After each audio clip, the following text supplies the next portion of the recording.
I've had a question asking someone to go over cost of goods sold in terms of entering it into our blank worksheet.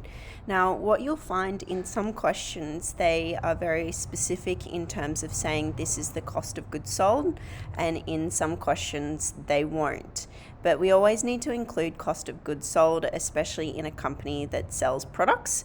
Sometimes in a company that sells services, because there's no direct cost to that, you won't have necessary cost of goods sold. But in terms of this unit, we're always going to assume that in any transactions we have, we will generally have cost of goods sold. So when you are in your timed worksheet or any other questions doing, we should always see a transaction that relates to cost of goods sold. By any chance we have a question that does not specifically state that there is cost of goods sold, we actually do need to manually calculate this and put it in. So it's applied knowledge that you can, assumed knowledge that you know how to enter it in. So that's what I'm going to show you today, to show you how to do both. Now what I've done is I've got a little summary here, and I'll post this below in the discussion board. But as I said, it's the cost of doing business. So if we're selling furniture, it's our cost of buying that furniture from the factory.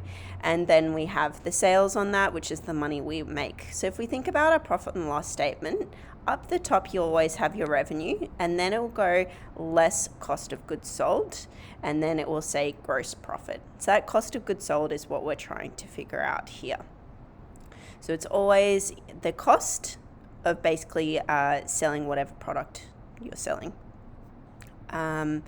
So how we calculate it here is cost of goods sold. I'll highlight this here, which is opening inventory.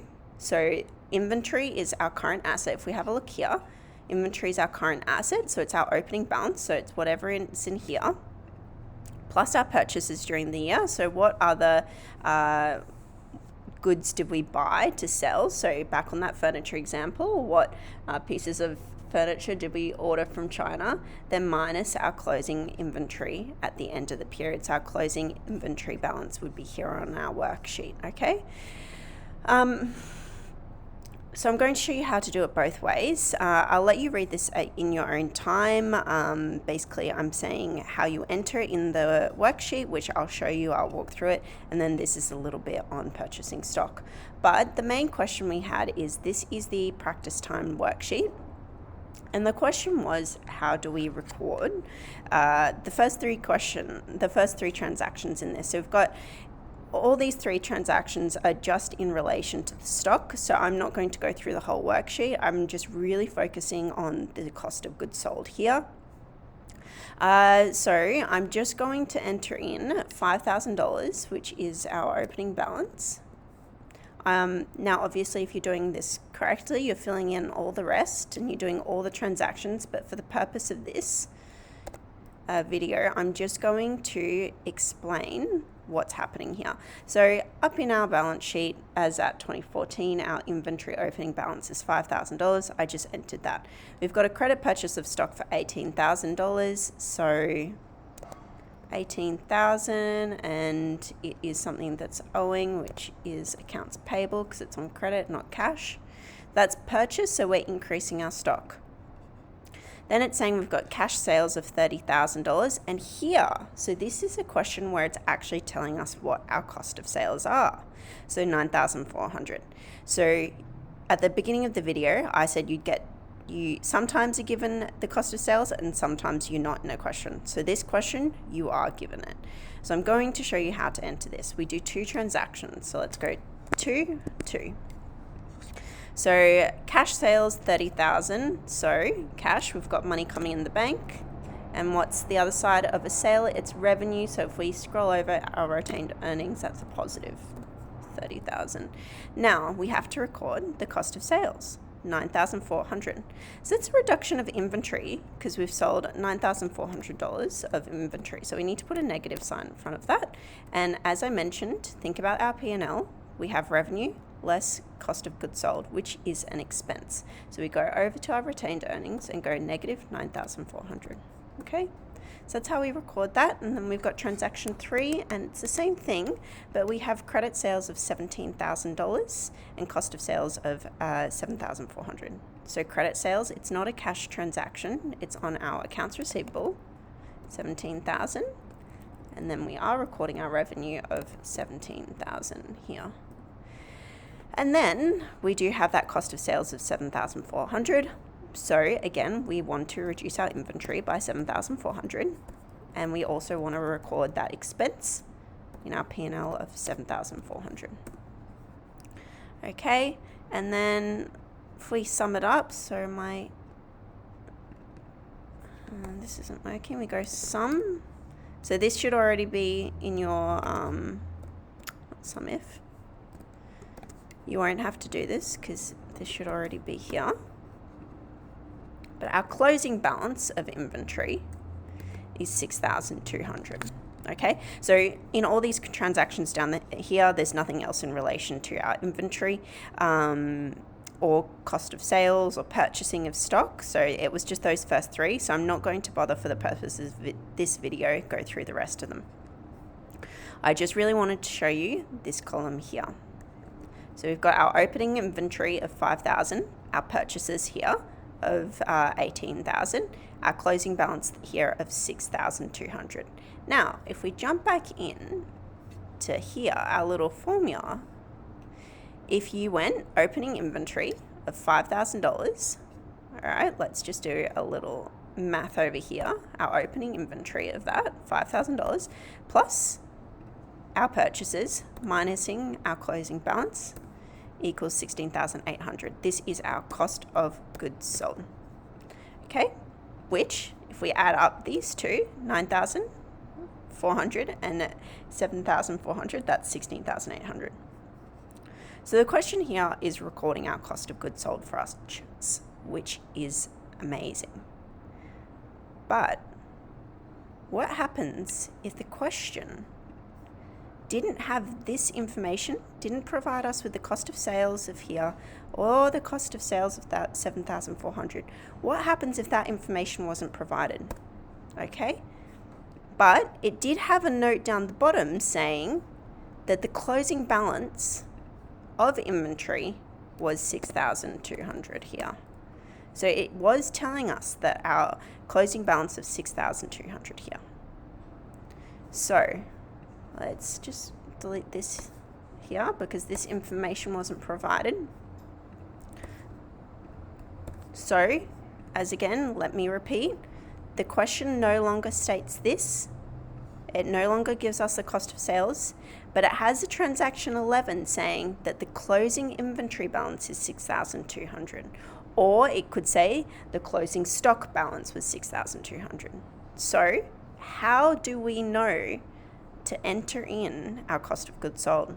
Well, this is something that we're assuming you know how to do. So you have to do it on your own will. So let's go transaction 11. Okay, we're going to enter in the cost of goods sold for this period. Now we jump back into my little information here. Again, cost of goods sold equals opening inventory plus purchases minus closing inventory. So exactly the same formula. We've got opening inventory plus our purchases less our cost of goods sold, less our inventory closing balance, which the question would have provided us. Now we know cost of goods sold is $16,800. So here we're going to record our cost of goods sold entry. Okay, so it's exactly like I was saying before. We are reducing our inventory because it's a cost of $16,800, and then we record our retained earnings here. And remember, cost of goods sold is an expense, $16,800. Okay, so that's what we need to do in this case if we are not provided with that cost of goods sold information.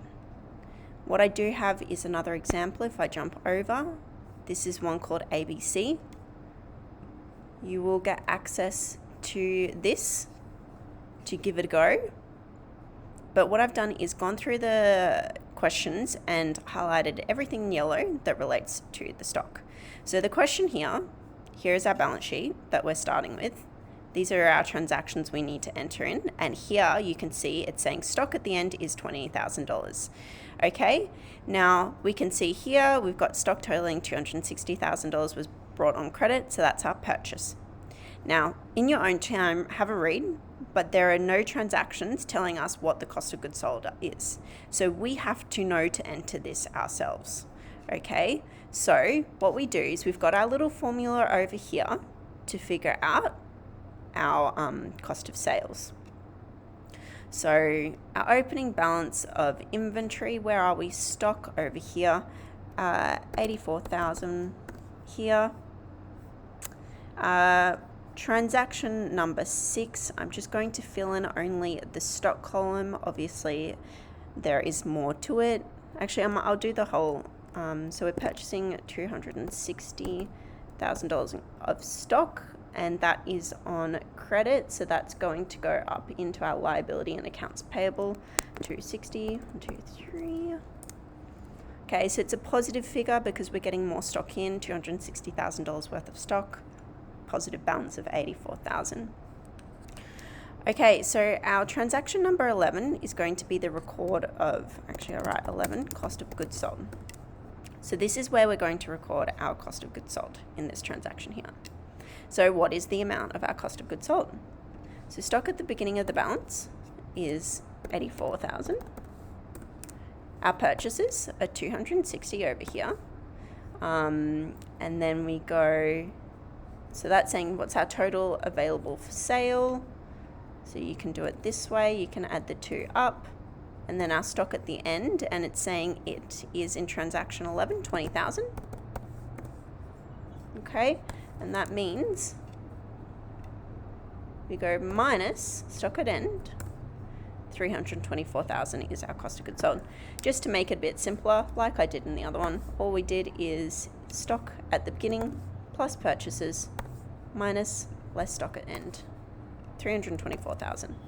Okay, so that's what our cost of goods sold figure is. There are no other transactions in relating to stock in here, so now we have to enter it in. Okay, so we go, it's a reduction because it's a cost in stock, so negative 324, and it's a cost of sales, so it goes in our returned earnings. If you go over and find that, this is our P&L. Let me just write retained earnings here, and that's going to be negative 324,000. Okay, so that's how we record the cost of goods sold. All right, we jump back over here. This is this transaction right here. Okay, so hopefully that makes a bit more sense. In a question, you'll either be given the cost of goods sold figure or it won't be told. You will need to calculate it and enter it in yourself without being told in the transactions. So that is something that does trip up students in the timed worksheet. So it is a very important concept to understand. Any questions, post below. Thank you.